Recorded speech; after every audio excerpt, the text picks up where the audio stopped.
सदर मजलिस व रुकन पार्लियामेंट हैदराबाद बैरिस्टर असदुद्दीन ओवैसी ने वाज़ेह किया है कि मजलिस पार्टी तमिलनाडु में 3 निशस्तों पर मुकाबला करेगी। बैरिस्टर असदुद्दीन ओवैसी ने अपनी रिहाइशगाह पर मीडिया से खिताब करते हुए कहा कि 12 तारीख को चेन्नई के वीएमसी में एक मीटिंग का एहतमाम किया जाएगा। उन्होंने कहा है कि तमिलनाडु के अवाम दिनाकरन पार्टी पर यकीन रखते हैं। उन्होंने कहा है कि वो माजी में 4 से 5 निशस्तों पर मुकाबला करने का इरादा रखते थे। अब हमने 3 निशस्तों पर मुकाबला करने का फैसला किया है। रुकने पार्लियामेंट हैदराबाद ने कहा है कि उन्होंने दिनाकरन के साथ बातचीत के बाद 3 निशस्तों पर इंतखाब लड़ने का फैसला किया है, जिनमें वनबाड़ी, कृष्णागिरी और शंकरापुरम में मजलिस मुकाबला करेगी।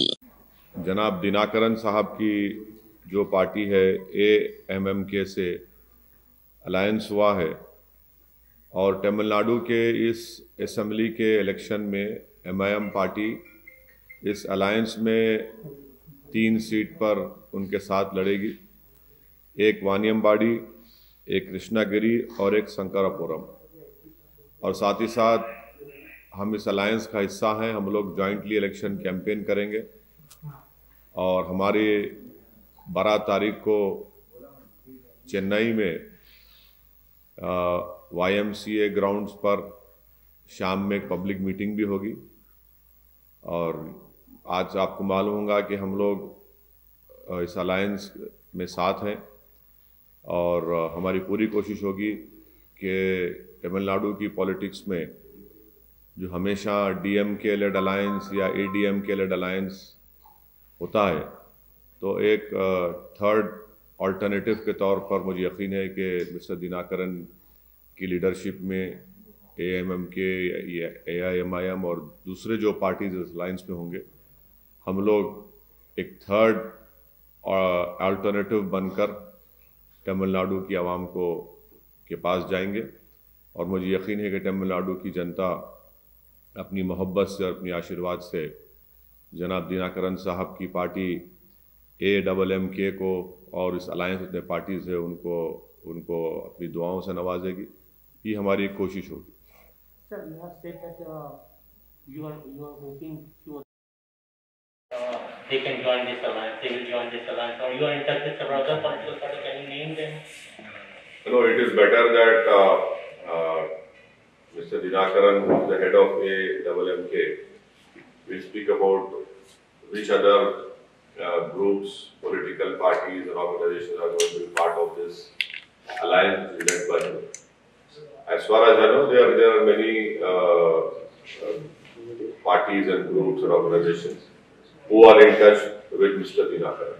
सर, एक बात कि TTV दिनाकरन के साथ टाइप करने में तर्क क्या है और कितने सीट्स वो लड़ रहे हैं? आप तो 3 सीट्स लड़ रहे हैं और क्योंकि अभी शशिकला के पॉलिटिक्स से बाहर हो गए हैं, तो क्या यह बात सही है कि DMK के साथ आप जाना चाहते थे लेकिन वो मर्डराइज नहीं हुआ? और अब दिनाकरन का कितना जो है होल्ड है सर तमिलनाडु पॉलिटिक्स में, क्योंकि एक सीट पे वो जीते हैं, तो आपके कुछ है क्योंकि you are known party all over India, तो उनके साथ क्या दिखा है आपको? नहीं, दिनाकरन साहब, मेरा मानना यह है कि तमिलनाडु में उनका बाई इलेक्शन की जो विक्ट्री थी RK पुरम से, और तमिलनाडु में RK पुरम में एक बहुत ही पॉलिटिकली प्रेस्टिजियस सीट मानी जाती और जिसमें उन्होंने DMK को भी हराया, ADMK रूलिंग पार्टी थी उसको भी उन्होंने शिकस्त दी और खुद कामयाब हुए। और अच्छी मेरे ख्याल से अगर मैं गलत ना कहूँ तो 10,000 वोट से ज्यादा उनको एक बाई इलेक्शन बहुत बड़ी कामयाबी हुई। और मुझे यकीन है कि दिनाकरन साहब एक पॉलिटिकली श्रूड और एस्ट्यूट पॉलिटिशियन है और उनके साथ हमको जाने से यकीनन MIM पार्टी को भी, उनको भी, और तमिलनाडु सबसे ज्यादा फायदा तमिलनाडु के वोटर्स को होगा, क्योंकि वो लोग अभी ये 2 अलायंसेस जो हैं ट्रेडिशनली DMK ADMK के, उससे वो तंग आ रहे थे, तो उनको एक अल्टरनेटिव की जरूरत थी और वो बहुत बड़ा उस वहां पर एक वैक्यूम है और हम कोशिश करेंगे उस पॉलिटिकल वैक्यूम को फिल करने की। और हाँ, सवाल आपका DMK का, तो इस बारे में मैं तफसील से बताऊंगा जब 12 तारीख को हमारी तमिलनाडु की जनता को कि DMK ने किस तरह से हमसे पेश आया, किस तरह से हमसे बर्ताव किया। इस पर मैं तफसील से बताऊंगा 12 तारीख के दिन पब्लिक मीटिंग में। सर 3 सीट आप लड़ रहे हैं, क्या आप इस चीज़ से सेटिस्फाइड है? और साथ ही साथ क्या आप तमिलनाडु के लोगों में ये MIM लोगों के लिए काम करेगी, ये मैसेज आप कैसे देंगे और आपकी स्ट्रैटेजी क्या रहेगी? देखिए 5 साल पहले भी हम लोग मेरे ख्याल से 3 या 4 सीट पर ही लड़े थे।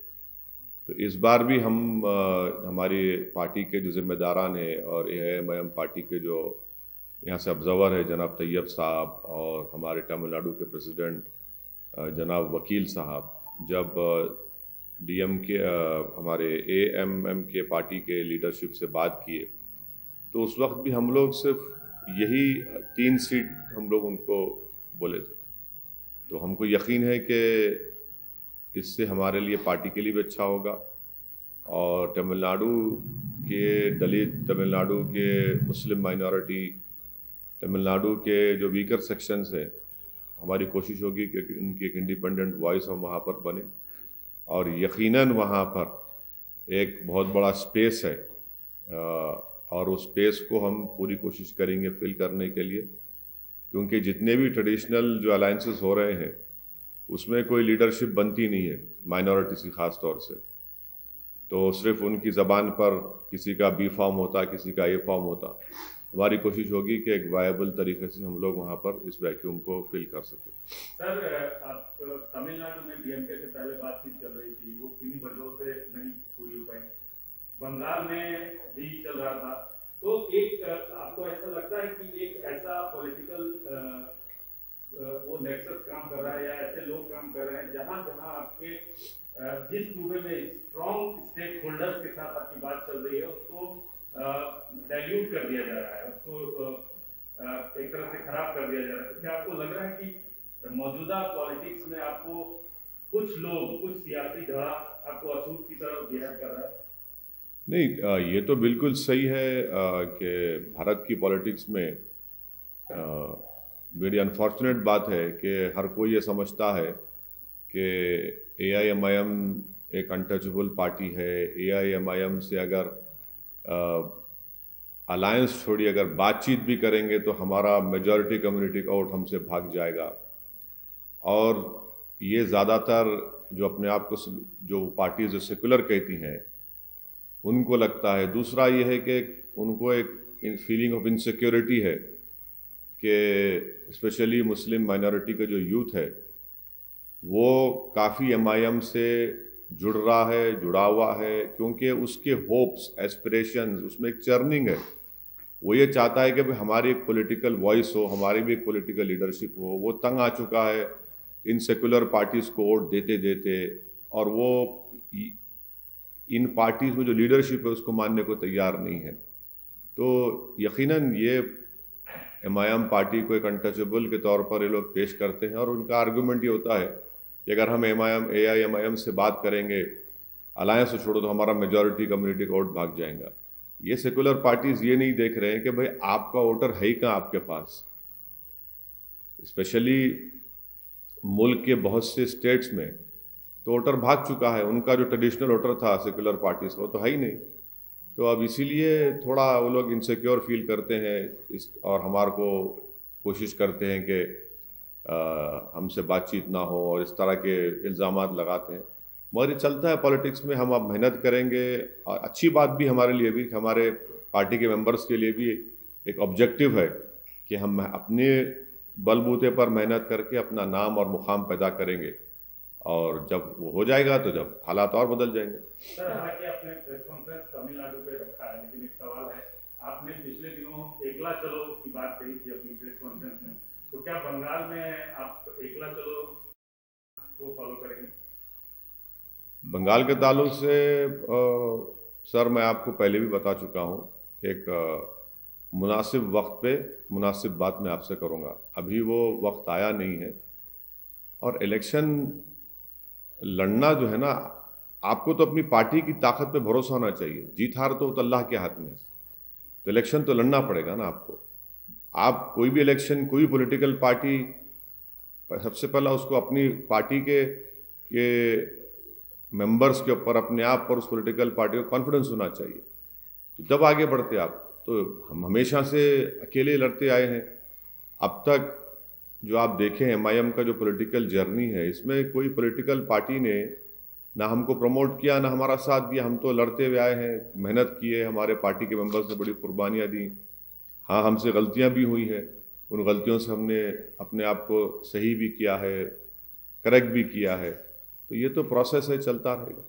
सर, ये जो 3 सीट जीरो इन किया अलायंस में, वन्यवाड़ी में आप कंटेस्ट कर चुके हैं, वन्यवाड़ी में आपने कैंपेन किया, कृष्णगिरी और शंकरापुरम, ये दो कॉन्स्टिट्यूएंसीज को सेलेक्ट करने के पीछे क्या रीजन है? नहीं, यहाँ देखिए मैं आपको बताना ज़रूरी समझूंगा कि पिछले 4 साल में हमारे पार्टी का ऑर्गेनाइजेशन, अगर मैं गलत ना कहूँ तो कम से कम 25 असेंबली कॉन्स्टिट्यूंसी में बहुत अच्छा ऑर्गेनाइजेशन है हमारा पार्टी का, और दूसरे 20 कॉन्स्टिट्यूंसीज में एक मिनिमम लेवल पर है, मगर 25 असेंबली कॉन्स्टिट्यूंसी तो हमारा अच्छा ऑर्गेनाइजेशन है। और उसके बाद हम लोग जब डिस्कशन हुआ दिनाकरन साहब की पार्टी से और हमारे पार्टी में, तो हम लोग बोले ठीक है, हम 3 सीट्स पर हम लड़ेंगे, और जहाँ जहाँ हमारी स्ट्रेंथ है, जहाँ जहाँ हमारा ऑर्गेनाइजेशन है, जहाँ जहाँ हम कोशिश कर सकते हैं, वहाँ पर दिनाकरन साहब की पार्टी के अलायंस, उनकी पार्टी कैंडिडेट, अलायंस के कैंडिडेट्स को हम लोग कामयाब करने की कोशिश करें। How many seats this alliance will contest, sir? You have finalized or looking for? No, we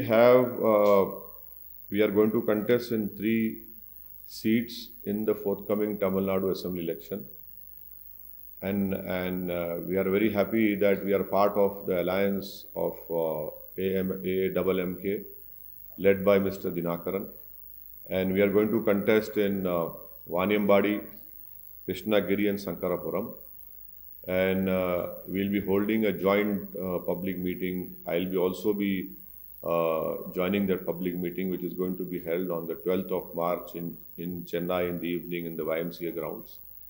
And jointly, I will be campaigning with the AAMMK leadership and the other allies which are going to be part of this alliance.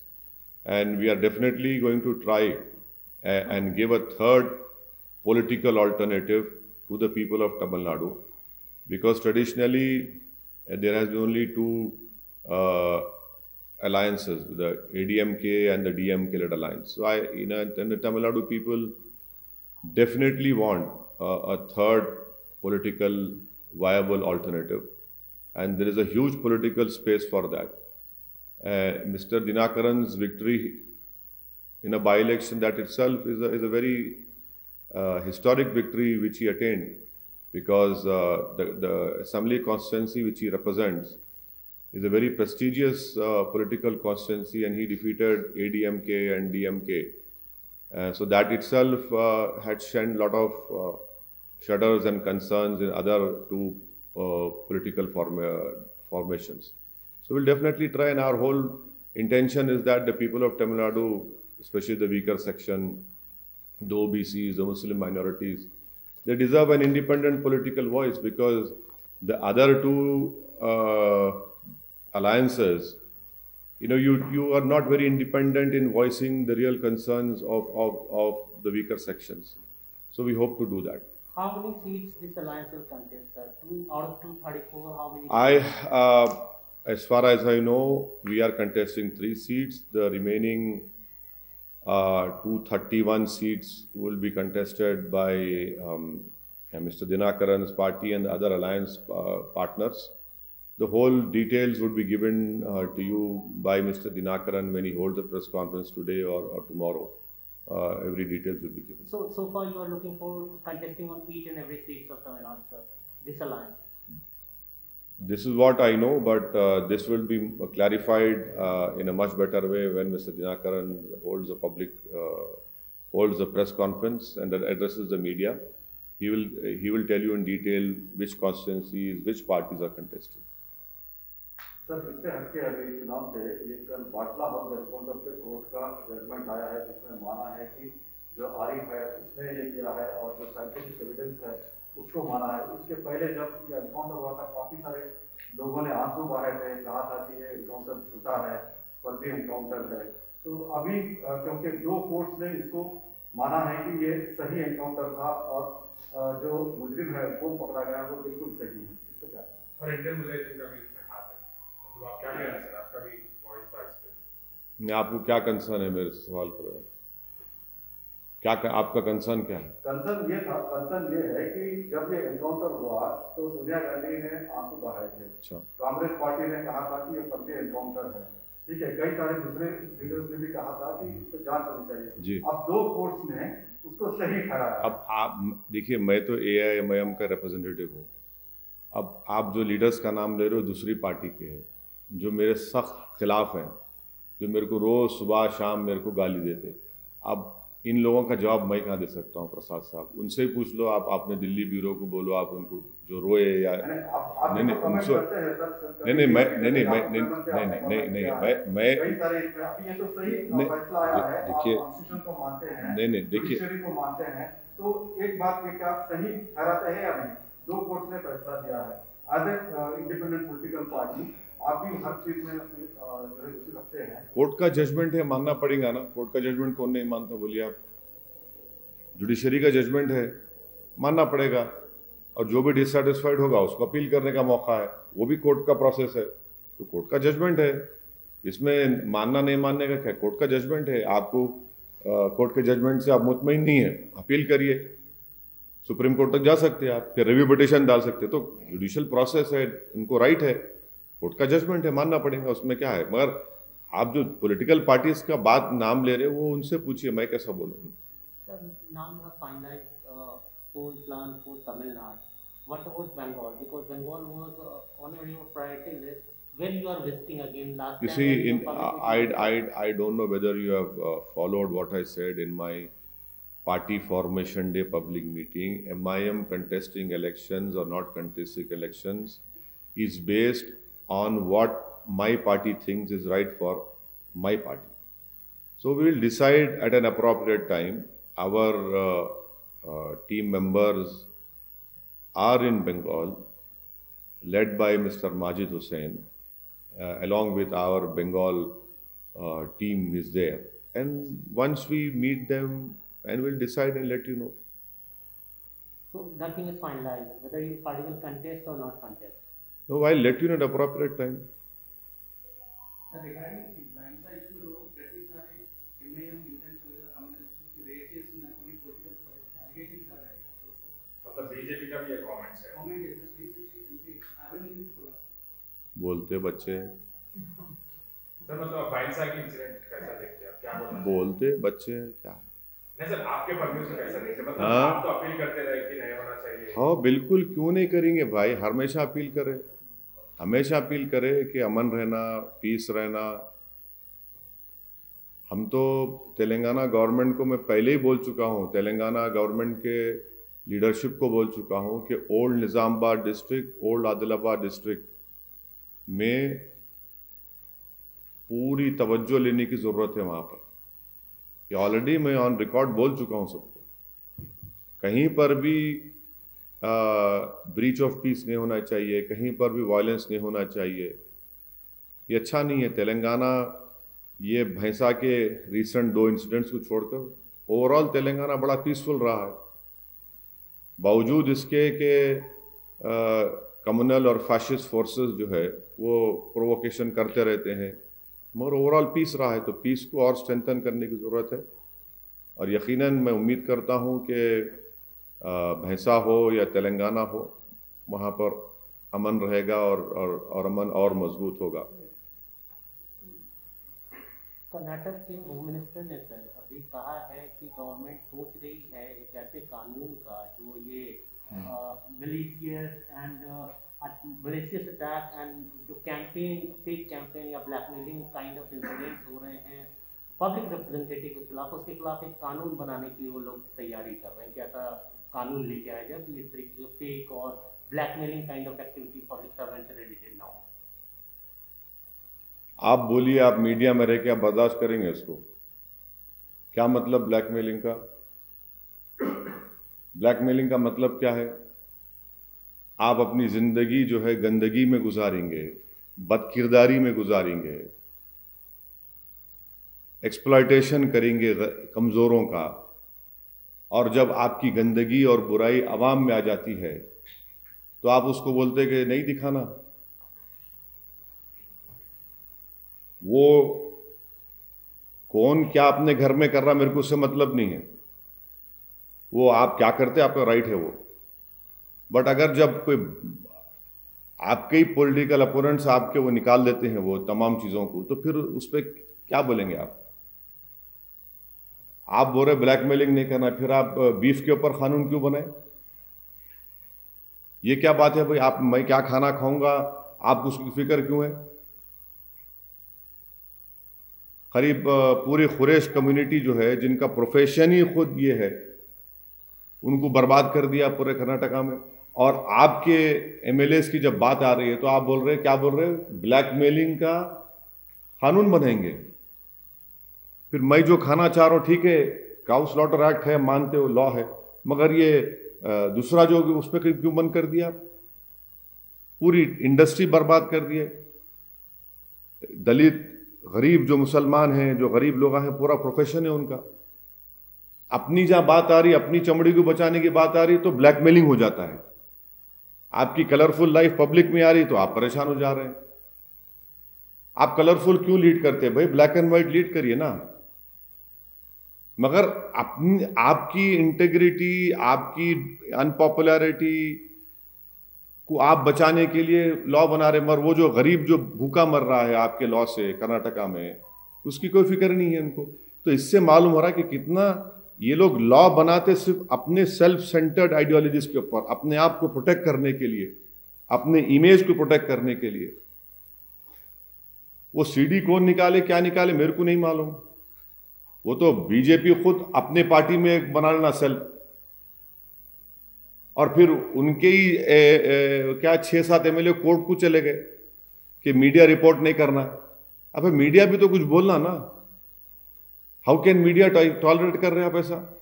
आप लोग कुछ बोल रहे ही नहीं, आप लोग तो खुश है, चलो हमारे को रोक दे रहे। अरे भाई आपका काम तो रिपोर्टिंग करना है ना। ओके फ्यूल प्राइसेस 27 फरवरी से अभी तक मतलब इंक्रीज नहीं हुआ, इट हैज नॉट इंक्रीज। अच्छा, अच्छी बात है, अच्छी बात है। अरे वाह, मेरे को नहीं मालूम था कि टाइम्स नाउ का ये एडिटोरियल ओपिनियन है कि 27 फरवरी से अब तक प्राइस नहीं बढ़े। इसका मतलब आप लोगों की गाड़ी में पेट्रोल पे और डाल रहा है। नहीं नहीं नहीं, आपका लग रहा है कि आपके पास अलग पूरा क्वेश्चन तो सुन लीजिए। मतलब 27 फरवरी से फ्यूल रेट्स इंक्रीज नहीं हुए, आप कैसा देखते हैं? मतलब मार्केट से रिलेटेड या फिर इलेक्शन से रिलेटेड? ये था क्वेश्चन। मार्केट से रिलेटेड देखते हैं या फिर इलेक्शन से रिलेटेड देखते हैं? मतलब बढ़ाया नहीं गया तो क्या इलेक्शन सर पे है, उसको देख मद्देनजर, या फिर मार्केट के जो पेट्रोल के दाम को लेकर के डायनामिक प्राइसिंग है, जो क्रूड ऑयल का रेटिंग। नंबर 1 पॉइंट ये है कि नरेंद्र मोदी सरकार जो है वो 2 व्हीलर चलाने वालों की दुश्मन है। नरेंद्र मोदी की सरकार जो लॉरी चलाते ट्रक ड्राइवर्स उनकी दुश्मन है। नरेंद्र मोदी की सरकार जो बच्चे ड्राइवरिंग करते टैक्सी कैब चलाते उनकी दुश्मन है। नरेंद्र मोदी की सरकार जो किसान ट्रैक्टर में डीजल डालता उसकी दुश्मन है। ये प्राइस हाइक से ये तमाम सेक्टर जिसको मैं अभी तो खाली बताया हूं बहुत है, ये सब लोग परेशान हो गए। आप हैदराबाद में हो या तेलंगाना हो, ये पूरे ड्राइवर्स की नौकरी चले गई, 2 व्हीलर्स। और मोदी सरकार को जानना चाहिए कि 2 व्हीलर वाले ही वोट डालते जाके पोलिंग बूथ पे, बड़ी गाड़ियों में बैठने वाले वोट नहीं डालते वोट। किसी भी पार्टी का कार्यकर्ता होता वो मोटरसाइकिल पे निकल के जाके वोट डालता, लोगों को दलवाता। ऑटो है, ऑटो वाले परेशान है। ये गरीब भारत की जमहूरियत माने इलेक्शन अगर कामयाब होता है तो ये गरीबों की वजह से, ये जो वोटिंग क्लास जिसको गरीब बोलते हैं, अब वो लोग खुद परेशान है। तो प्राइस नहीं बढ़ रहा क्या मतलब भाई? आप गवर्नमेंट जो है जो सेंट्रल टैक्स ले रही है तो कम कर दो ना भाई, आप 38%।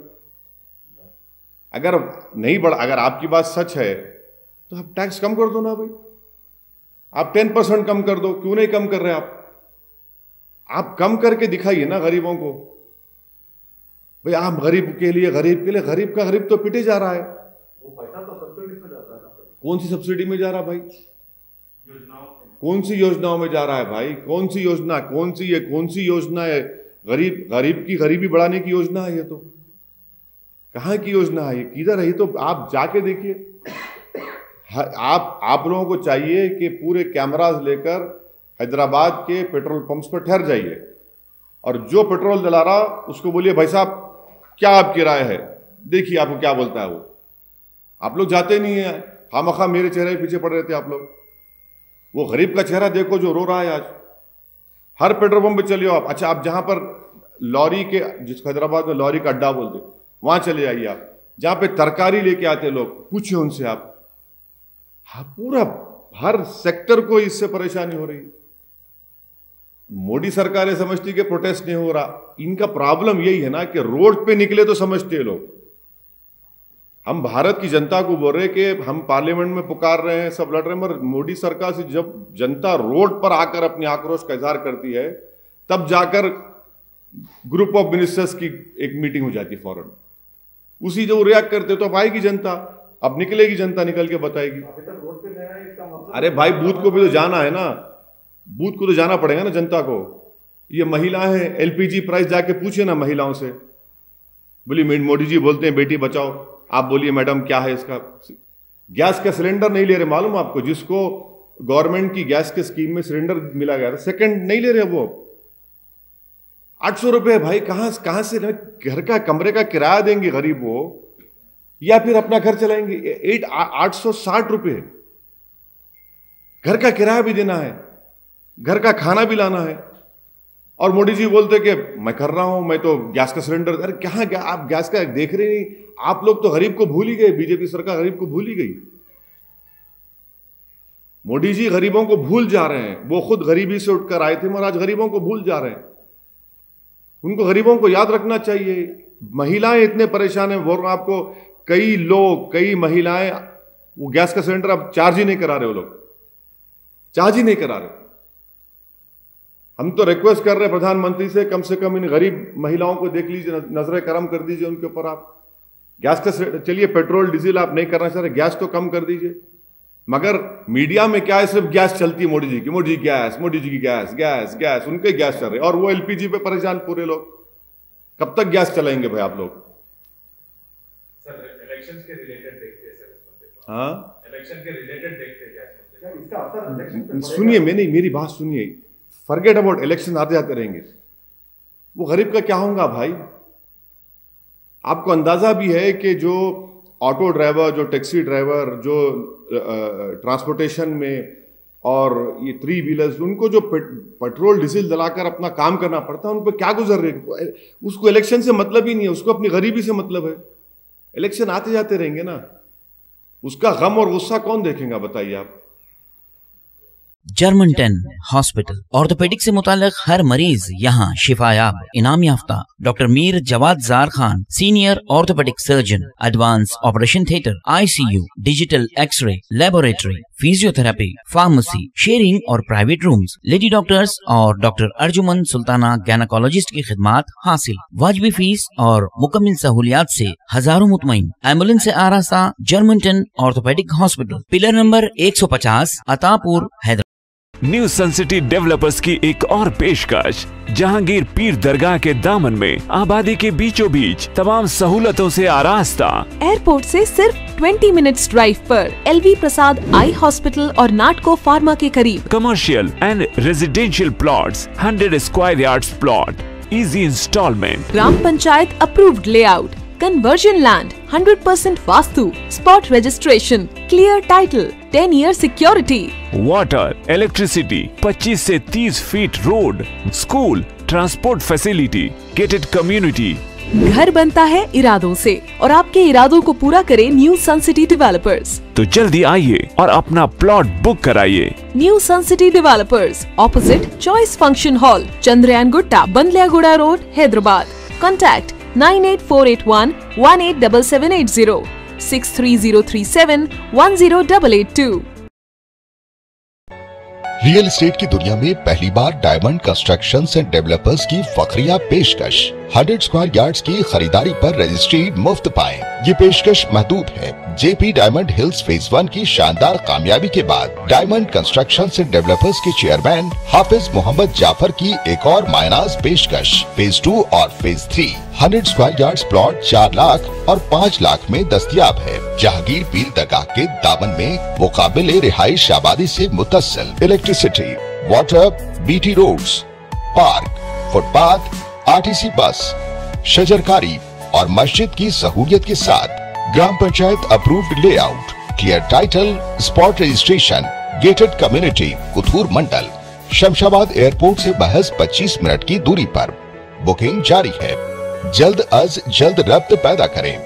Diamond Construction and Developers, Mir Alam tank, Ansari road, Hyderabad. पुरकशिश शख्सियत के लिए लिबास और बेहतरीन लिबास के लिए सिर्फ और सिर्फ नूरानी लिबास, a complete wedding and party wear collection. शादी ब्याह हो या ईद की शॉपिंग हो या दीगर तकारीब, तो आपके बेहतरीन पसंद नूरानी लिबास, शेरवानी, सदरी, kurta pyjama, Pathani suits, denim kurta pyjama, Arabic thobe, men's and kids wear, textiles and readymade stitching. हमारे यहाँ डिजाइन ऑर्डर पर भी तैयार किए जाते हैं। एड्रेस एडम्स कॉलोनी, टूली चौकी, अवर ब्रांच पोडियम मॉल, टूली चौकी एंड मलिकपेट, हैदराबाद।